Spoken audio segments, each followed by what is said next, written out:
Hi, my name is Nick. I have an idea for a story. I want to be a writer, and this is where I'll be writing.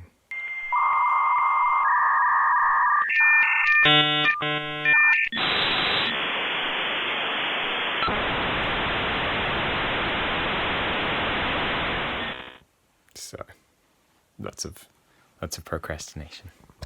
I mean, look at this place.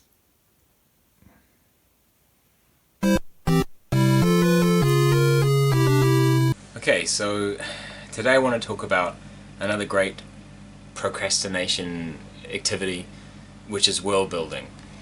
And in world building, you take your time and you set the scene and you make the context of the characters and the history, and there's lots and lots and lots of ways that you can waste your time and avoid doing any writing. I want to talk about the emotional network I talked about previously. Operates like a futuristic version of the internet. Instead of being digitally communicated through coaxial cables and satellites, instead it uses human beings themselves as transmitters effectively. I want to explain, or try to explain, the idea I've had for this universe that I'm setting my book inside, which is basically one where teleportation is possible. This emotional network is called the orb abyss, and it relies on energy created at the top of a conceptual theoretical shape that exists far, far beyond planet Earth and extends down to something that's called the abyss. So the orb is going to be a huge swirling mass of data and information, almost donut shaped cyclical energy force, but it also creates a vacuum, and that's the abyss. And the orb, the abyss, and it's always sort of shown or typed in the books, orb/abyss, and it is the differential power created by the difference of joy and despair in the people that are used as modems and transmitters. Although all people, all human beings in my universe have latent psychic energy, not really psychic powers, but if many people can be utilized together, it can create the ability for things to be teleported. That's basically the idea, that's the premise that it's built on, and I thought I'd make this the first video to explain this concept because it kind of hinges on the rest of the universe, and it's something that I would like to sort of nut out. At the end of the video I'm going to admit that I don't actually know yet, and I haven't worked everything out yet, and I may not ever, and I think that might be okay for me to just leave those things up to the viewer to work out, and it's just something that I need to reference because there's certain characters that operate in this universe, and it's not going to make much sense explaining these other ones unless I have the premise of the orb abyss as a contextual platform, a foundation to explain the others. This is all a form of procrastination to stop writing. So I was on holiday with my friend in Nelson a few years ago, and that's when I first had the idea for the book. I didn't know I was going to write it. I wasn't really serious about it, but I was thinking about it. It got my mind racing thinking about this, and basically Nelson in New Zealand there's parts of Nelson that are very provincial and very farming based communities still, but inside Nelson, the city itself, it's very, very alternative. There's a lot of healing practices, a lot of alternative medicines, a lot of meditation retreats, a lot of hot yoga, a lot of potters, shall we say, if you know what I mean. Like, it's that kind of a town. And it was there that I had this idea of a kind of a vision that came to me of a crying robot, and the idea really wouldn't leave me, and it was like this germ of an idea, and I didn't know really what it meant, but I was sort of thinking I wanted to get into writing again, and I wanted a long kind of epic, not just a short story, maybe creating a universe. And it began with us talking about how nice things were in Nelson and how alternative it is, and it's different from where we grew up, me and my friend. And I had this vision of a robot, and I kind of asked him, like, why would a robot ever weep? Could you ever get a robot to weep? So it got us thinking, like, when would a robot ever cry? And the technical term of an android is a robot covered in synthetic humanoid skin and made to look like one. But it would actually be better to turn it on its head if you turned it around. And I got interested in turning things over, and well, what if it looked like a robot, but inside was a real human being, like a real brain. All you need is a real brain, and it's technically a real human being, entrapped inside of metal. And maybe we gave him a heart as well, and lungs and everything else. Yeah, that thing could weep, that thing could cry, that thing would have real emotions. But why would anyone do that? When would this occur? And it made me think of the Tin Man in Frank Baum's Wizard of Oz from 1900, I think, and it got me thinking about that character. So why would you have a character like that? Why would you want someone encased in a robotic body? And it made me think maybe there were some manual tasks or some areas that were toxic that you want to take people to do artistic tasks. Perhaps pottery, for example, was the first thing that came to mind. And then these things appeared in a sort of like in a market where people could buy things that were made by true human beings, but made on a very toxic place. And that was really the germ for the idea, the story.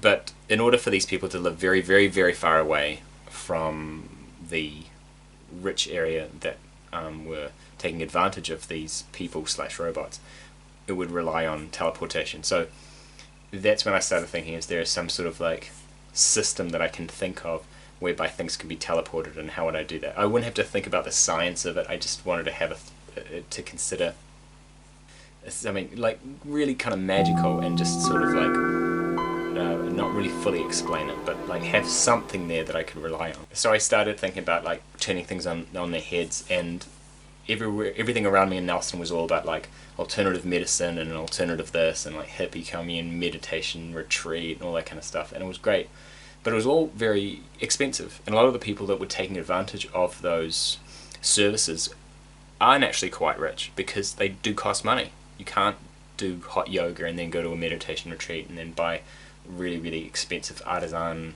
made pottery. It's a rich man's game, and some people get into it, and that's nothing against them.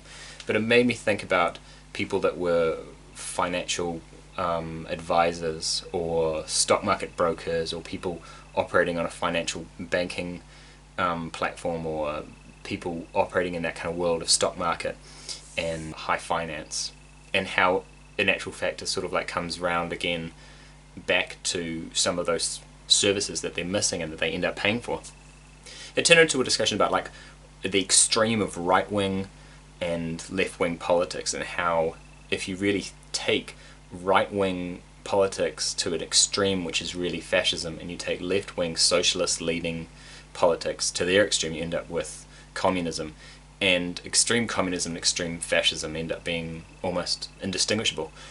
And that's not everyone who believes that sliding scale. There's some people that believe in different position of political ideologies are kind of like laid out a little bit differently than that. But at any rate, the extreme version of it comes back to itself. And it got me thinking about how if you really have the stock market really is about emotion. How people buy and trade and sell, it really follows a flow of how the population is feeling about things. And in the 1929 stock market crash and the 2008 financial recession, it was based on people's despair and fear and lack of confidence. And it's very weird that in the extreme version of all these things that we think of as quite concrete subjects, like mathematics and economics and banking, just in general, the banking world is very concrete and mathematical and logical. But it's disguising the fact that it is really about people power and how much people are willing to pay for things on an emotional level, because most purchases are emotional, and maybe subconsciously maybe they're affected even by people in their general area, how they're all feeling. So if you're around depressed people, you'll become depressed. If you're around confident people, you'll feel confident. That might not be true in terms of like there might not be any scientific basis for that. It's just the way I was thinking. Maybe if we're all in a community of people that are quietly confident about the stock market will be good to us. And how do we raise people's optimism? How do we decrease other people's? In a similar way, people get swayed by political ideas as well, like the peer pressure, and by extension cultural peer pressure sort of makes people believe in political parties and movements and everything else. I just like the idea of the cosmic allure of jobs that are not of that knowledge base of economics, like psychology, psychiatrists, counselors, is that really they would have a lot to be able to tell us about how the global stock market kind of works and operates, because it is quite emotional. And that got me thinking about, okay, so if I'm going to have this futuristic version of Earth set far, far in the future with no exact date, I would like to have a system, a future version of the internet that is a network that relies on this emotional pathway. And it allows for teleportation, but people have to feel desperate, people have to feel extreme joy. And I just like the concreteness of economics and mathematics and banking versus the fluidity and the mystery of and the cosmicness and almost the magical approach that we have to jobs like understanding the human brain. Like brain surgeons do not fully understand how the brain operates. They know a lot of what the human brain can do through damage that the human brain has withstood from car accidents or in military action, and there's a certain mystery to it, there's a certain mysticism to it that I like. And the same goes for counselors and psychiatrists, and the charm of luck and understanding the human brain. There's a certain type of magic to it. Anyway, the good old desire to buy things and the human soul somehow fits into the equation of a global financial market. So basically, in the worship pyramid, every single human body, every single human mind is like a crystal, part of a massive, massive network of emotional beings that allow information and energy to pass through them. And some of those people are used as slaves by powers that be. The energy flows through each human being, and those in a position of power are lucky enough to reap the rewards of this network by taking advantage of others. It's kind of like a metaphor for Wi-Fi, I suppose. That's probably the best sort of like way to describe it in modern day terms. And so the power of the Orb Abyss must flow through humanity, and that's what hinges the rest of the story on, and it's a platform that the entire plot relies on. There's a type of people in this universe called the Merge, plural, the Merge, and they have merged with technology. They are covered in technology, like they've got VR goggles on, they've got headphones on, they've got smell tubes up their olfactory sensors up their nose and in their mouth for taste. They're completely covered in latex, and they're wearing a plague doctor's conical mask on their head, so they're completely blocked off from reality, and they're living in a simulation, and that simulation that plays is making them experience extreme joy and extreme despair. And these beings are used in my story as a slave race, really, and although they're of no particular race, they're actually just a collection of slaves, kind of like how the Vikings have thrall sort of a society. And the Merge are aligned in hexagonal or septagon sort of like shaped altars, and this allows teleportation for objects and goods and services, from furniture to clothing to just meals, to much larger things like buildings, and would rely on a lot more merge for that. And these people, the merge, they just basically stumble behind the gods that they follow, and the gods are people that I'll explain later, but they're basically celebrities in this world who have a huge, massive entourage, a huge assembly of worshippers that follow them. The merge aren't aware that they are following a god.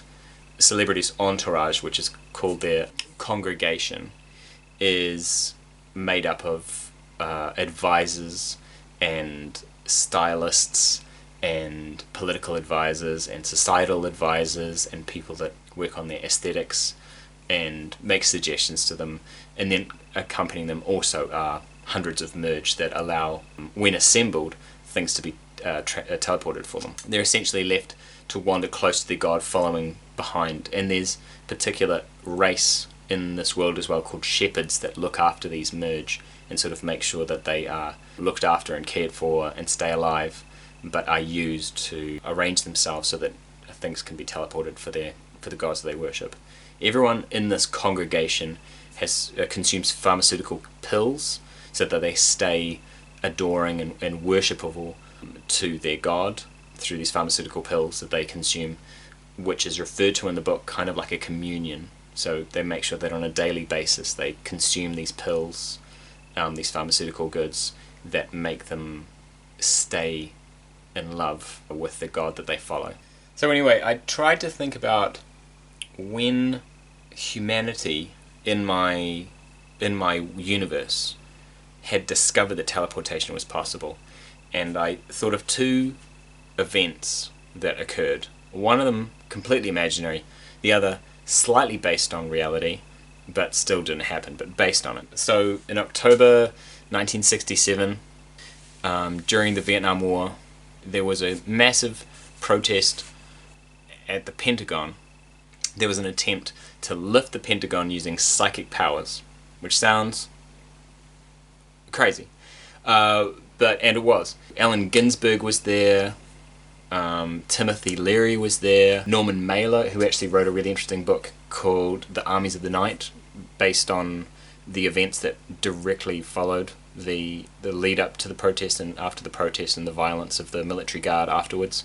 It's a really interesting book. The event of actually lifting the Pentagon was actually called an exorcism and a ritual, and it was actually designed, I think even there was a spell written by this artist called Michael Bowen, and he wrote this spell and he was trying to get everyone at as many people as he could at the protest to lift the Pentagon. Anyway, the military police soon dispersed the protesters, but in my book I wanted to perhaps think that what if they did lift it just a little bit and the protesters weren't aware of it, but then the president, who was at the time elected, Richard Nixon, what if President Nixon was then told later that, yeah, those protesters had caused massive structural damage to the foundation of the Pentagon when they attempted to lift it. Therefore, there are some psychic abilities to people when en masse. So, the other idea was that there may be a point in history, maybe that has already occurred in history, or maybe it's yet to occur. I'll probably put it in the future, actually, to be honest, whereby inequality in our world continues to an extreme rate, and there's a terrible suffering and starvation and abuse of power, which is already starting to happen anyway, and has happened for millennia, let's face it. I mean, like the Egyptians and everything. But I digress. Let's say that in the future this steadily increasing gap between people who are suffering on this planet and people that have too much continues to expand, and at some point in history, and I want this somehow to be related to the stock market, but somehow there's a lot of people that are suffering, and by their mass will and desire and desperation they create the phenomenon of teleportation. But I don't want it to be sort of a success story. It's more like that it proves that billions of people being in a suffering state and all transmitting and concentrating on one particular thing to occur can make something occur, can make something happen, can make something teleport. Now, I haven't worked out all the kinks. I don't know how exactly this is going to work. I'm kind of thinking it might be something a little bit like the end of Alan Moore's original comic book Watchmen, where this giant squid is teleported into Times Square in New York and everyone dies. And squid rain or something. It's very weird. And it's only in the comic book. It's kind of cool, but it's kind of weird. But this massive squid gets teleported and just destroys everything in Times Square at the climax of the book. Might I also say that Ozymandias is one of the coolest villains in comic book history. I mean, who's he played? Jeremy Irons? Such a great choice. So anyway, this point in history proves that through the psychic will of millions, through mass desire and desperation, objects or goods or something can be teleported through space from one place to another. And now, like I said, like the ending of Watchmen, I don't want it to be a success story. I want it to be like basically this huge, terrible accident, but it proves that it's possible. And what humanity finds out, that it's about emotional difference, emotional change, like a battery. So there needs to be some people in a state of despair and then some people in a state of joy. So I don't know how I'm gonna explain it, and like I said at the beginning, I'm not sure if I need to completely explain it. For the characters in my universe, however, they need to know that there's this thing called the Orb Abyss, which operates like the internet, which people don't really know how it works, which is, I suppose, similar to how the internet exists now. There's hundreds of people, and myself included, that don't really understand how it works, but we use it every day, and our lives are completely not based on it, but my job is, and many other people's, and I couldn't even imagine life without it now. But I wouldn't be able to tell you with any authority how it works. It's kind of like magic. I just realized that President Nixon is the president in both the Watchmen and during the time when the protests in 1967, when the Pentagon was attempted to be levitated. So that's interesting. Nixon. Tricky dick. So I haven't worked out all the problems. I haven't fully explained it. I don't know if I ever will. I think I've wasted enough time without really putting pen to paper and actually starting to write. It's something that I thought I'd explain first before I start talking about other types of characters or races inside the book. But I'm going to have it operate as a background element for the rest of my stories. It kind of hinges on everything else, and so I thought that would be my first one in my videos, to explain the world of the worship pyramid.